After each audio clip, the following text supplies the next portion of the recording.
And maybe it was good that I was sick. Yeah, no, it was really, really good. I can't wait to hang with you. I have to see how to speak to you. Yo. I can hear you.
Hello. Thank you for having me here. I'm from Lithuania. I flew here many miles, and TDC family, Matt, you're incredible. I already feel at home. I don't know if you're ready for 95 slides, which are upside down, because we are down under. So I have a license for dad jokes. This is my thing, because I'm a father. Ona, she's my daughter, 4 years old. I love you. Martina, my wife as well. I love you too. You're both my life. So no worries, it won't be upside down. I don't know if you ever realized, Brisbane people, that you have the cutest flag in the world. Like, you have pretzels in your flag. What could be more cute? Looks like a Versace pattern or something like that. Like, I'm jealous. I'm very jealous because I am from Lithuania, which is a northern European country in the corner of the world, and we are jealous because in majority of our coat of arms and flags we have knights and at least a knife or a dragon. It's all because of our complicated history. We were occupied, but by someone bigger or meaner or just bad, and that makes me, I don't know. I know this is a design conference, not very political, but Ukraine, Palestine, they suffer every day, and I think one of our purposes as designers is to bring light, and sometimes design is not enough. So I ask to support those who are sometimes smaller, because we had this lesson in the history, and we don't want to repeat it again. So yeah, thank you. But on the brighter side, being behind every country, because we couldn't decide for ourselves. After 1991, when we became independent, we became incredibly hungry, incredibly passionate, and with that we managed to be one of the most growing economies in Europe, and having an incredibly vibrant tech world. We have unicorns and global companies. And that's really inspiring, and I was growing up in this environment. I don't know if you realize, but I was very much into suits. I was very much into suits. 3-part suits, like Monday, celebration, any day. It's because I said I will be the president. I will be the president. And not a lot changed. This is like a modern CEO suit, a startupper vest. It's a thing, and that haven't changed a lot. even me being in the university, in some kind of way, I became a president. I was the president of the kindergarten. Afterwards, I was the president of the school. Here you can see me, the president of Vilnius Art Academy Student Union. And studying in art school, they didn't care about my presidency or passion. They always said to me, be an artist. Like, design should raise questions. And you have to be brave enough to be uncool, and you know, craft is very important, and where's the concept? You need to experiment, and don't get me wrong, it's very right, and I did that. I started drinking red wine, I started doing, you know, installations and silk screen, and I think craft is very important for me until this day. I always encourage my team to, you know, experiment and do weird shit. I think that's what makes design better and in general interesting. But you know, I finished the school somehow. They wanted to drop me off 2 times, but somehow ended up well. And I went out to the world, and the world was a very different place, you know. Like the clients didn't ask for concepts or experimentation. They had a very clear opinion what to do. You know, the classic one, like, can you make the logo bigger? Or somehow do weird shit like make it look modern, but on the same time timeless, and things like that. And like, clients are this different species. They want you to be proven. They want to be safe about these choices, that it will be like commercially successful. And that's totally normal as well. They invest money, like they put a lot on the cart. But you know, me being so young, I was totally confused. I didn't know, is it like I have to chase the conceptual stuff, or I have to, you know, be really good at business, and I just said, fuck it, you know. I won't do anything. I will better open a Spanish restaurant. So there was my best friend, Vytautas, who just came from a prestige culinary school in Valencia, in Spain, and asked me like to help him with the decor for weddings, because he was making catering. And that somehow went well, and then we bought a kitchen like in the suburbs of Vilnius, my hometown, and we like understood that like the kitchen is totally free, and maybe we have to like bring in people, so we opened a fine dining restaurant next to a car repair shop and a storage facility. And like, people were like incredibly surprised. Like, we got incredible success because everyone wanted to eat 12-course things in the middle of nowhere sitting on boxes. Who thought that will be like a thing now? So with that, we decided to open a second Spanish restaurant, more in the city, at Taverna. So you can see here me cooking paella, washing dishes, and doing all the other stuff. So obviously, without any business practice, just after university, taking a lot of loans and opening a restaurant wasn't very successful. We went bankrupt really fast, and I were without money and with some debts. So, but I had a lot of experience, and I had experience that if you fail hard, like other fails, doesn't seem so bad anymore. So I made another stupid decision. We started Design Studio in 2016 with my partner Domas.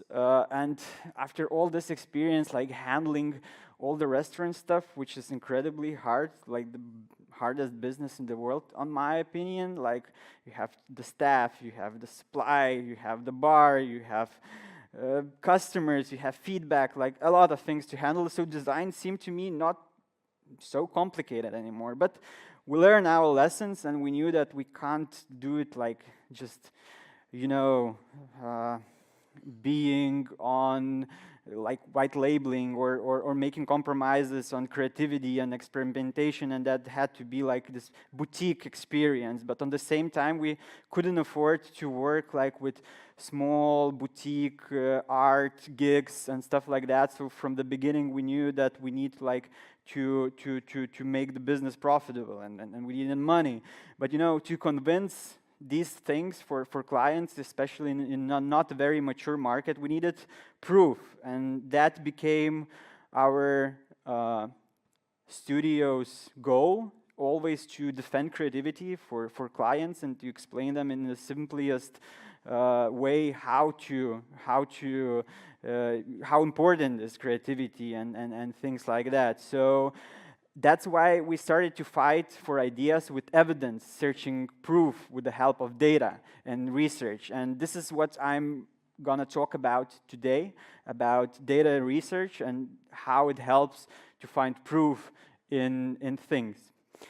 So our first case study where we tried like this simple data thing was SMK University. It's like the biggest private university in Lithuania. They got us like from Behance because on the same time when I had a restaurant, I was working on some things and we were super passionate. So we somehow won the pitch and we went to the workshop, and from the first minute we understood that it's not everything is okay with the management, and like there's something wrong, and they're maybe hiding from us something, because the university was successful. There was a lot of students, but like they wanted more, but it wasn't good like in science or research. It wasn't known as like, you know, this mecca for education, you know. So we thought, what's the goal? Why is it still popular, and why it's like that? So we convinced them to make a research, like make a field research. We convinced them that we go undercover as students, and we'll go all lectures, like for a couple of days, just, you know, to feel the vibe and just to get to know students and things like that. At that time, we were much younger, and that was like a little bit easier to convince like that we are students. And then that went good because we understood that the whole university is about individuality, and they do like different things. They like learn to be Instagram stars and things like that. All the studies are about very up to date, and they're very much about individuality. So we understood that we can like be bold, and the survey and what we talked with the students that really convinced the management that we can go nuts with the identity and make it not as a regular university, you know, this legacy university where you have coats of arms and stuff like that. So this wasn't a case. From the first moment, we knew that we can do it crazy.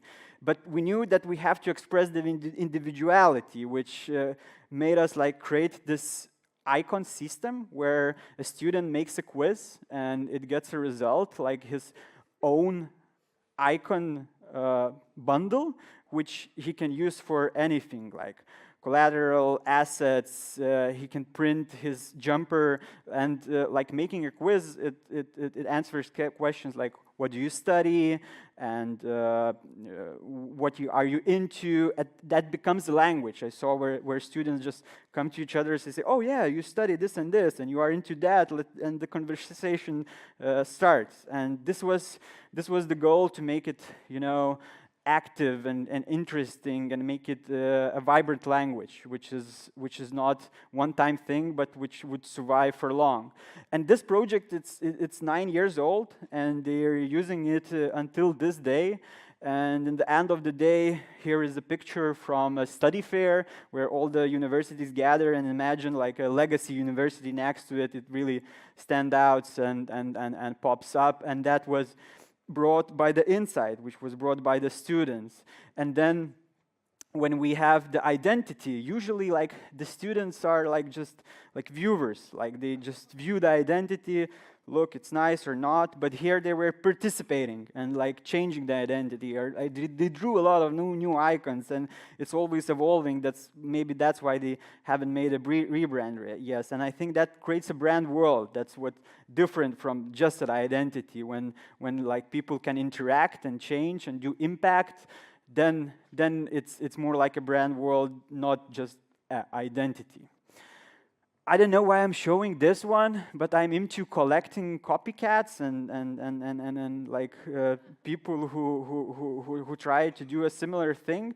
It's not a bad thing. I think that how we measure success, if it's like copied and if it's a trend and if someone uses it for a while, then it's a good thing.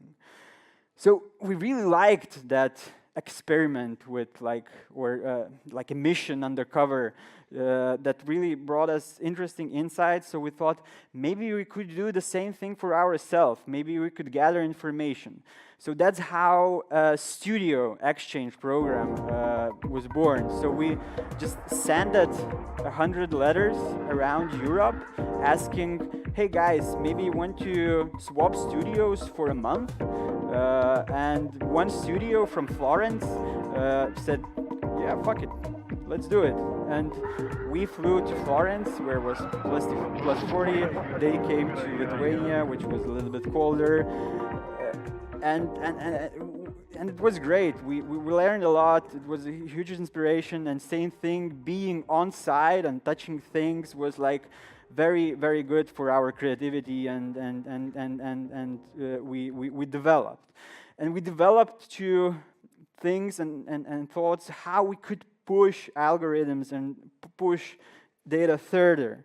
And then, because we were only new around like academic circles, another university approached us, and we thought, all right, this is interesting. It's a marine university by the sea. Again, we are doing a workshop, going around the campus, and just turning up onto their sea marine research institute.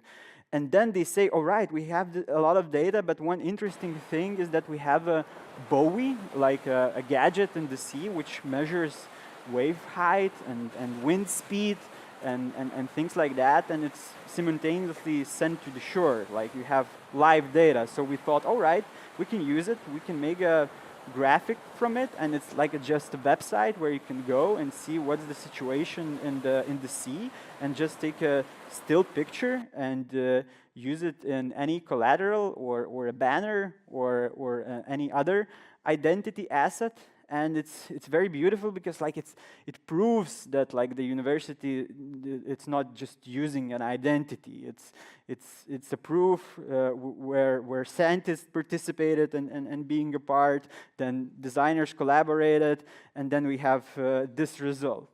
On the other hand, like what I like to tell is this romantic idea that not designers came and pitched a design, but like the sea is creating the identity every day, and every day it's different and vibrant, like the university and like the community of it. So I think when data comes together with design, then we can create something generative and interesting and unique. And this was the first time, and like another push, where the data was not for research, but it was the project. It was the design. We just made a data project and an identity. So we are getting closer to this day. In 2019, we joined a group which is called Synthesis Consulting Group, and it is a collective, kind of network, which consists of 4 different agencies.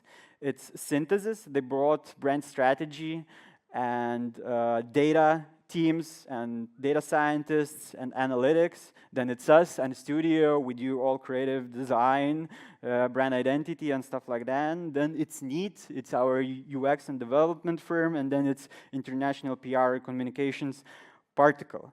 And with that, we unlock it a lot. We now have such a thing as a collective brain, It's a great thing because we can use research resources, we have analytics, we have strategists, and we can do a very interesting thing.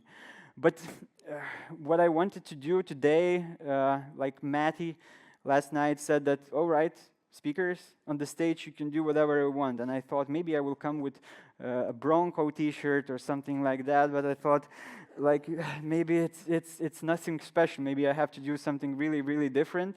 And what I want to do is like give credit for the studio, and this is the design team which works inside like Synthesis Consulting Group. It's called andstudio.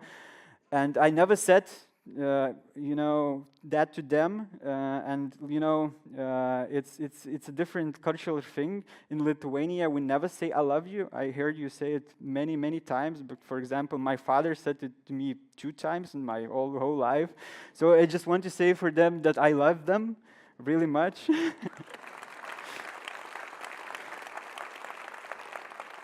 And I love Ignas, Domas, Rugilė, Erika, Victoria, Emilija, Greta, Dovydas, Kamilė, Aistė, Diana, Deimantė, Mantas, Dovydas, Sandra, which I never met because she joined as an intern a few days ago, where I was in Australia. That's why you have a strange picture of her.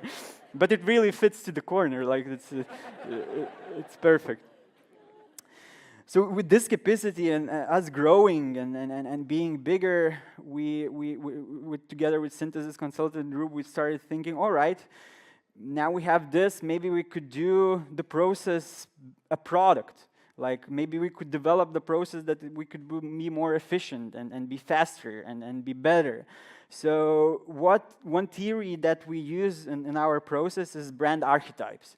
And brand archetypes is such a theory created by Margaret Mark and Carl Peterson on Jung's theory, which like says that different brands are different archetypes, like Harley Davidson is a rebel or whatever. And this theory was created around 2000s, and we thought it's a little bit Asian, a little bit like Draper would like do it, and we thought, all right, we already did at that time 250 strategies. Maybe we could make an AI from it, and it was early stages of AI. This is a machine learning, so we fed our 250 strategies, created a framework from new 16 archetypes. And what does this product? It scrapes different websites, and then it helps for clients to evaluate different things, like it helps to understand where your brand is at, because like usually for brands, they want to communicate a lot of things, and then it's hard to communicate anything for them. So it's very easy like to indicate where you are. Then you can see the context, because it scrapes your website, but it scrapes your competitor's website also. So you can instantly see the map that like one brand is a mentor, there's a lot of brands who are accelerators, and you can be different to choose like Echo Warrior or a Principlet. And that allows us to evaluate, and because it has like 16 areas, it's developed by analyzing 200 strategies. It's easy to compare you and put you on a shelf, and that helps us to see the whole map, and then you can make better design decisions and decide what design language you can choose. And doing all these products, we became a little bit known and visible, at least in the regional market for data, and that we like prove our designs with data. And then, no, Nike never came. Kwon, my man, please give a word for us, studio from Lithuania. But like, other cool stuff came up, like we did like the NordVPN branding, we worked with IKEA on some research projects, and like we started like, you know, to chase those clients which we were always looking at, those bigger companies which are maybe like a little bit safe on what they want to do, and we could like prove them with data that they can be interesting and creative. But what is better than Nike? One thing happened a year ago. How to explain to you? Like, imagine Broncos merging with Lions. But like even more like in Australia measurements, like footy merging with basketball, cricket, And I don't know, what's important? Surfing. Not even close. It's, for us, basketball in Lithuania, it's like a religion. It's like something sacred. It's sacred thing, basketball. Imagine like you would got an email from Jesus. Hello, andstudio. We are thinking to uplift the cross. What do you think? Can you do it? Indeed, we can do it. Would you say yes? We said yes. We said yes on rebranding the biggest thing in Lithuania, Kauno Žalgiris, the biggest, most important team of all times, founded in 1944, raised huge basketball players like Arvydas Sabonis, many NBA stars. The most important thing, one time they won against Soviet Union, like nobody ever won at that times against them. So it was huge pressure. We put it on data mode full on. So that's why I'm the first presenter in TDC history which shows an Excel sheet on a design conference. Because we questioned everything, like what we could touch and not. Is the text logo more important, or the arena is important? Can we change the color? What like values do they? What's important for them? It's passion, or maybe it's historicity, or maybe it's leadership. We questioned 2,000 fans, like a lot of different questions, and that was very important for us. We wanted even to know like what soccer or football clubs they follow, what they do in the free time and stuff like that. So even simple things like the demographics. So it took us like 3 months to collect all the data, so we knew everything, what we can change and what not, but that wasn't enough. We learned our things from the SMK project, that we have to be on site, so we did all the workshops with the management. But other thing what we did, we met the ultras, the basketball hooligans. You can see from this height that they're, you know, specific guys.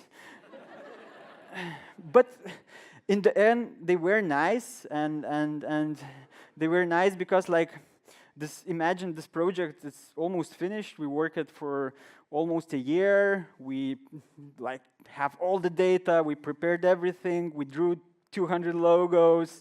They picked one. Now they're starting like to do everything, putting the merch and etc. I'm already starting like to prepare for the press conference, because like it's Lithuania, it's basketball. There will be a huge press conference, and I'm preparing for that. And then imagine it leaks. Like they make a photo of a chips packaging and put it out to everyone, and the country get nuts. Like people are sending me picture that they yesterday made a tattoo with the old logo. Like I get death threats, like and stuff like that. Everyone like in the TV is talking about it. Like the whole country for 3 days, the most important thing was graphic design. The most important thing. And like I go to this press conference and change my plot, talk about these like simple things, apologizing for like doing a new tattoo, but the hooligans really helped it, because they wrote on the comments and went out to the streets just saying, chill guys, yeah, don't be pussies, everything is all right. Like, so I have a minute, so I will show you this. Žalgiris has been at the forefront of Lithuanian basketball for 80 years. And its identity is where past and future meet. To define the next step for this iconic symbol, we had to see its historic influences in a new way. The name brought forward in time, the shield made more universal, the green and white always checkered. All team up to form a symbol that points to past, future and victory. Inspired by the fans, we create a custom font with a fighting spirit and made green and white work in sync to inspire us to be better than yesterday, then better again tomorrow. Žalgiris. Yeah, Thank you. So we wanted to make the team not only cities team, we wanted to make a European team. So that's why we created a custom font. Another challenge was to from the surveys we saw that youth doesn't align with the brand. So we pitched collaboration with different artists, rappers, fashion designers to make it young and interesting again. So it really worked good. Like the merch sales went 200%. They sold out everything. Everything went pretty good. But we still thought, what if proof were instant? What if we could like make the survey, which took us half a year, and get all the research instantly? And then we thought it's the AI world, and we can do synthetic data.